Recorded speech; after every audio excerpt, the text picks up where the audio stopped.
My name's Molly. Welcome to my YouTube channel, Purpose, where we talk about just that. What is our purpose on this earth? And if you've been watching these videos, you know what I think it is.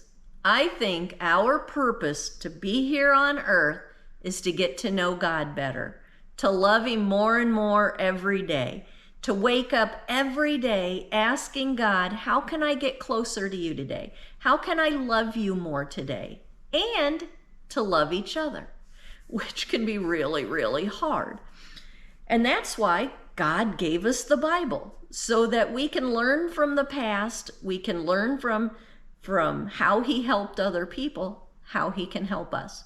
So that's what we're doing. We're going through the Bible and seeing how we can relate it to our own lives.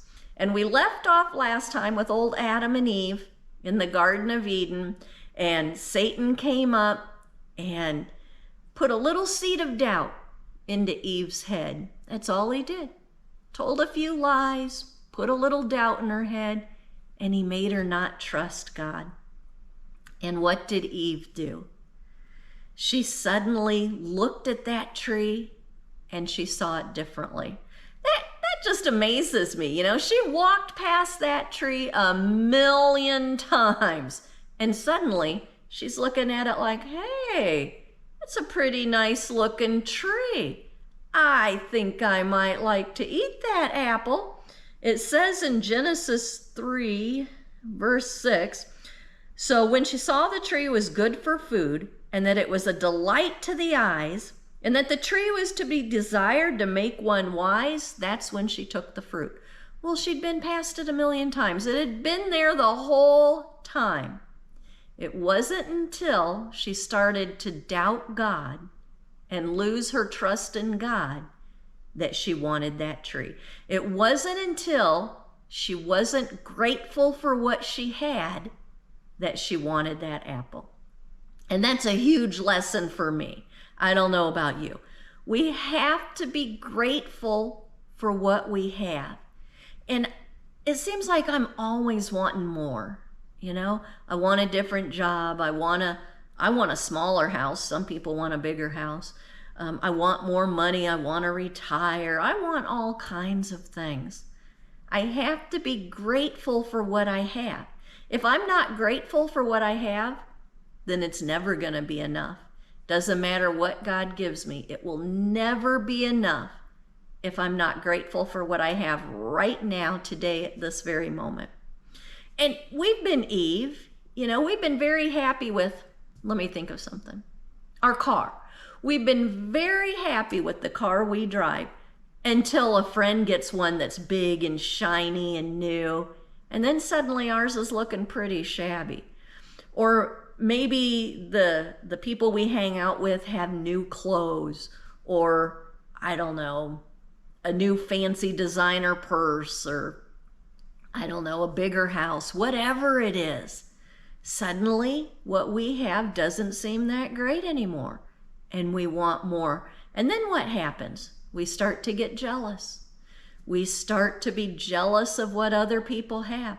We start to doubt that God's going to give us what we need, because, you know, we need a bigger car or a fancy purse or whatever. And we start to doubt, maybe He's not going to take care of me. Maybe He doesn't love me. We have to trust God. We have to be grateful for what we have. And when that old green-eyed monster jealousy starts to rear its ugly head, because it will, at least it does for me, then we need to try to just stop, take a deep breath, and ask God for help. Go to Him with it.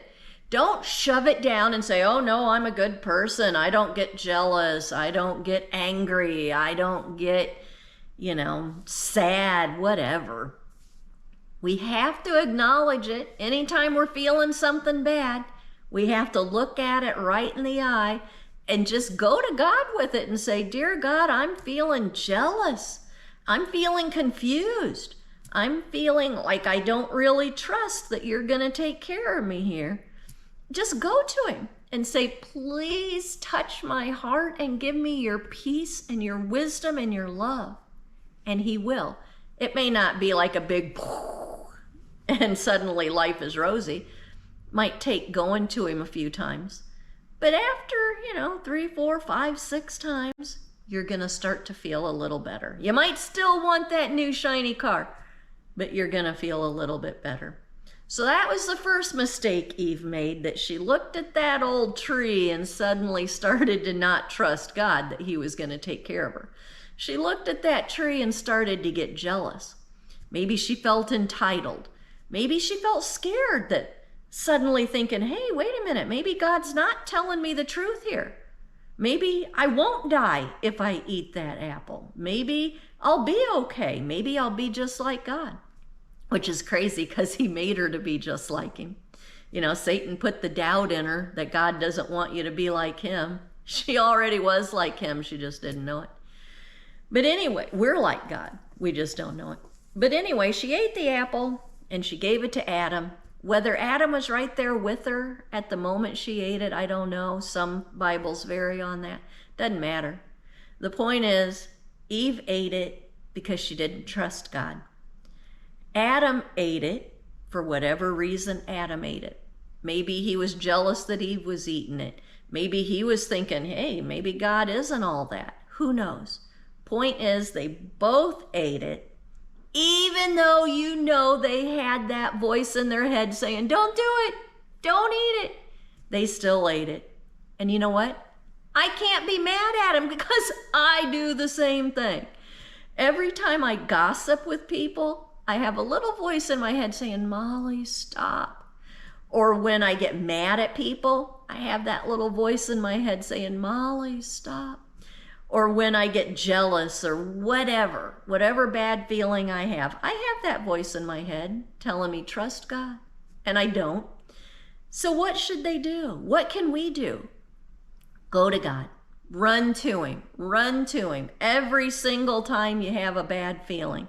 Whether it's sadness or jealousy or anger or confusion, whatever it is, run to him and say, oh, God, I need your help again. Help me. Touch my heart. Fill me with your love and your peace and your wisdom. And then pray for other people. Pray for your friends and your family, that God helps them, that God fills them with his peace and his love and his wisdom, so that they can resist that apple. Adam should have helped Eve. He should have taken her straight to God, and he didn't do it. He went down the path with her. We need to help each other. We need to pray for each other. We need to help each other to stop eating that apple. When people are gossiping, just don't do it. Just say, oh, yeah, and change the subject to something better. But anyway, they ate it and their eyes were open. But the crazy thing is, they didn't die. They didn't die. Was Satan right? Was God wrong? Was he lying to them? No. They died. They just didn't know it. There are worse things than earthly death. They didn't just keel over suddenly here on earth, because they were already in heaven. They were in Eden, They had the tree of life. They could live forever. It wasn't an earthly death that God was talking about. It was a spiritual death. I could go out and get hit by a bus tomorrow, and that just means I get a quicker trip to heaven. It's the spiritual death that God was talking about, and that's the one that I have to worry about, the spiritual death. I don't want to die spiritually. I don't, want to spend all eternity in hell. I want to spend all eternity in heaven, completely happy and at peace. I don't want to be miserable for all eternity. So the only way I can not die spiritually is to love God and love each other.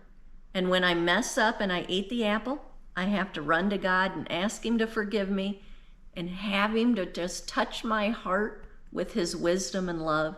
And then I have to pray for other people, that they can be touched by God and have his love and his peace. And that's the whole secret right there. We've got the whole Bible to go through, but that's like the secret to life. that I mess up every day, and it's so hard. So next time we get together, we're going to talk about what did God do when he found out those two little rascals ate the apple. Come back and we'll find out. I hope you just have the best day today. Bye-bye, everybody.